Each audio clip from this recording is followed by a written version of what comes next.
This video is designed to help you start a dance studio business. At the end of the video, you'll find a valuable gift. It's a dance studio business plan that you can download, and will lay down for you, step by step, everything you need to know to start a successful dance studio business of your own. If you are new to this channel, make sure to hit the subscribe button for more videos like this. Who can operate this type of business? Anyone who has access to a commercial location that has enough space to create larger classrooms and a performance area could open a dance studio. What happens during a typical day at a dance studio?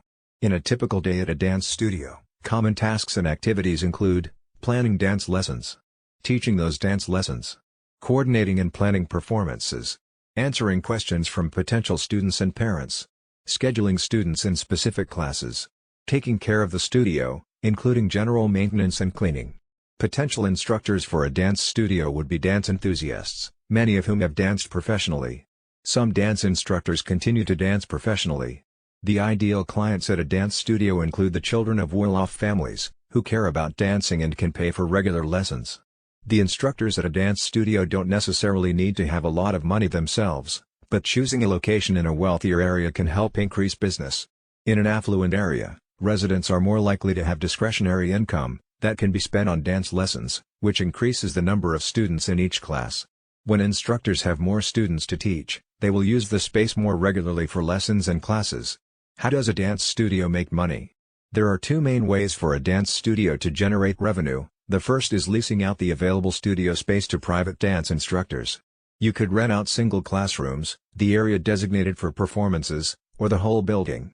The second option comes when a studio employs its own dance instructors. All fees paid by the students go directly to the studio. Studios can also bring in special guests to instruct the students or sponsor a recital, which could bring in money through higher fees or ticket sales. What is the growth potential for a dance studio? A typical dance studio is housed within one building that offers classes and opportunities to those in the community around it. The building size needed will depend on the demand for dance lessons in the surrounding community. In smaller areas without as much demand, a studio might have just a couple of classrooms, while others are in large buildings, with several performance spaces and more classrooms. You may even see studios with multiple locations across a region, although this is rare. Even if you don't plan to teach the dance lessons yourself, it's important that any dance studio owner has some knowledge about the different dance styles.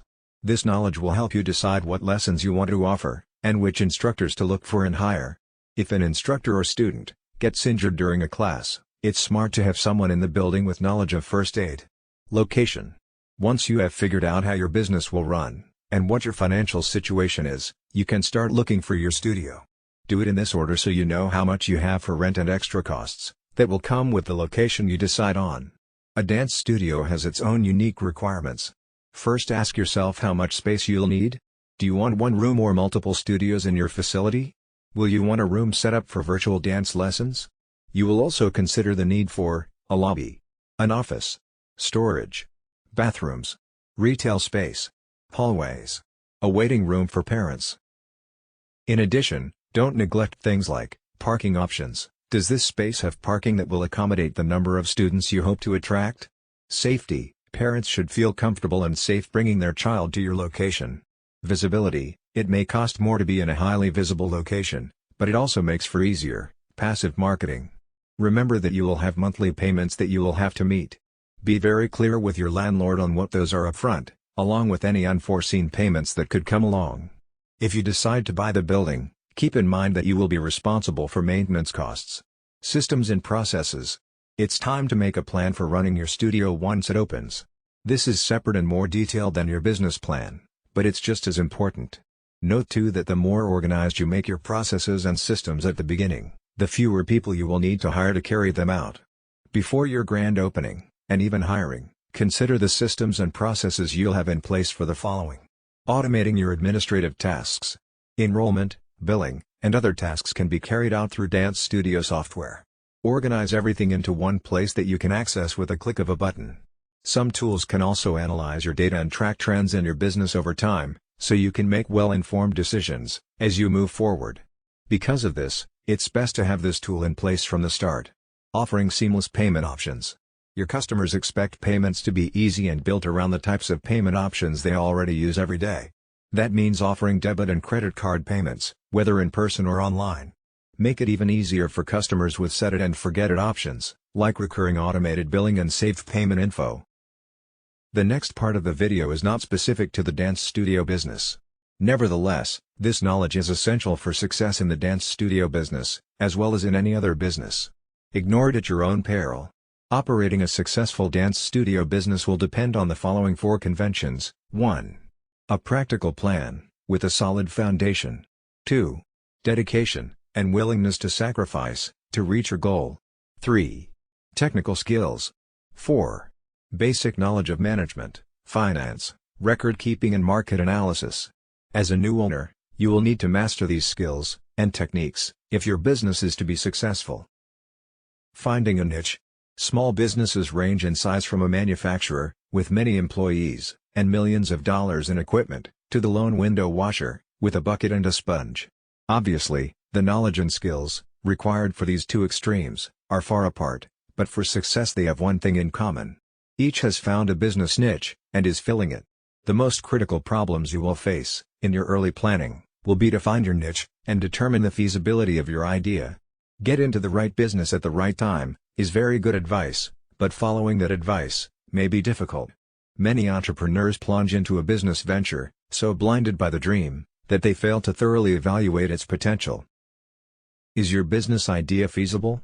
Before you invest time, effort, and money, the following exercise will help you separate sound ideas from those bearing a high potential for failure.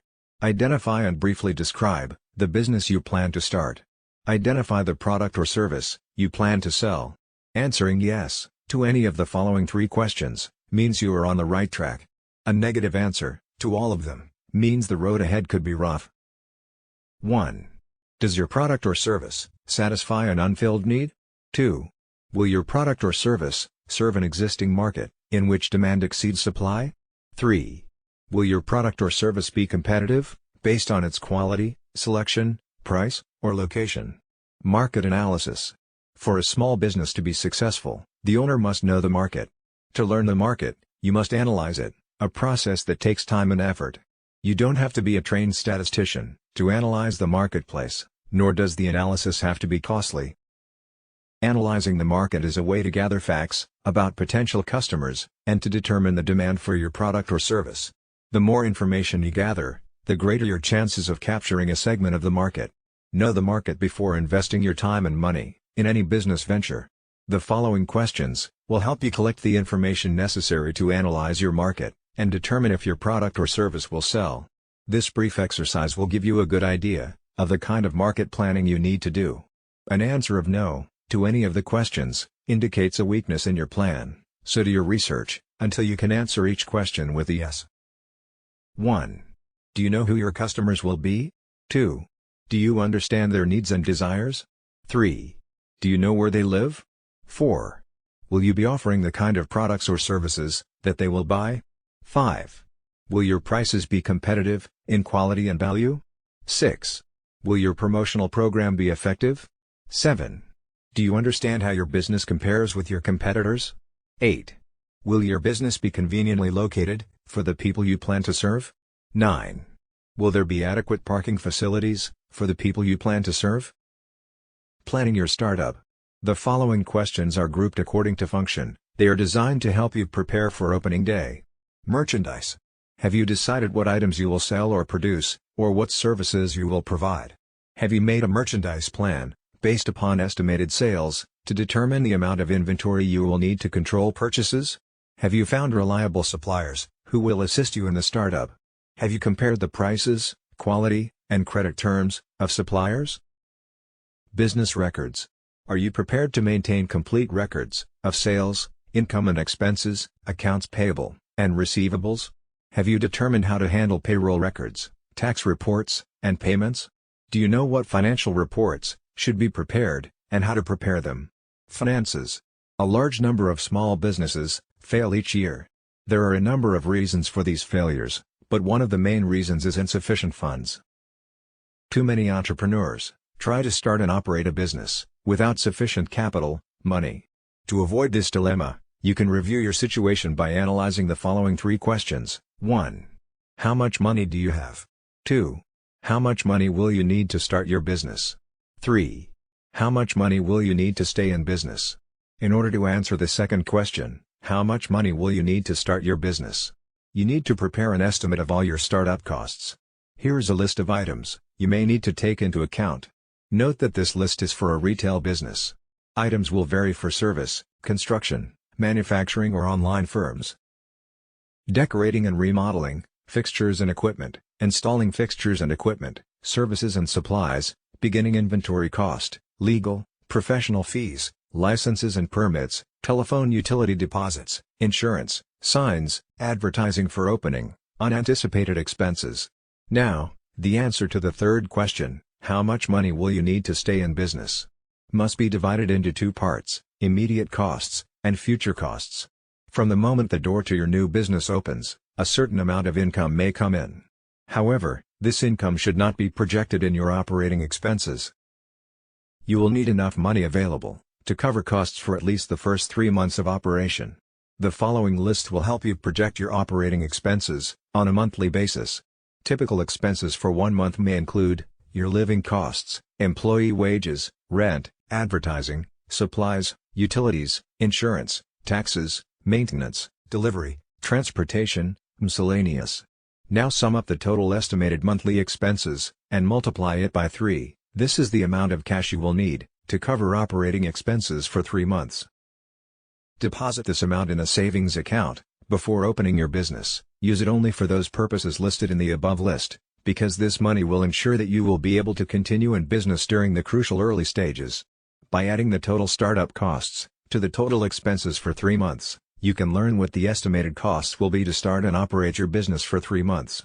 By subtracting the totals of the lists from the cash available, you can determine the amount of additional financing you may need, if any. Now you will need to estimate your operating expenses for the first year after startup. The first step in determining your annual expenses is to estimate your sales volume, month by month. Next, determine the cost of sales. You may want to use a spreadsheet to do this. After startup, the primary source of revenue in your business will be from sales, but your sales will vary from month to month because of seasonal patterns and other factors. It is important to determine if your monthly sales will produce enough income to pay each month's bills. An estimated cash flow projection will show if the monthly cash balance is going to be subject to such factors as the following: failure to recognize seasonal trends, excessive cash taken from the business for living expenses, too rapid expansion, and slow collection of accounts if credit is extended to customers. Conclusion: if you have carefully answered all the questions in this video, you have seriously thought about your goal. However, there may be some things you may feel you need to know more about. Owning and running a dance studio business is a continuous learning process. Research your idea, and do as much as you can, yourself, but don't hesitate to seek help from people who can tell you what you need to know. As we conclude this video, it's time you get your free dance studio business plan gift. Go to the description below this video to get it now. It is completely free, no strings attached. Thanks for watching. If you enjoyed this video, please like and hit the subscribe button for more videos like this.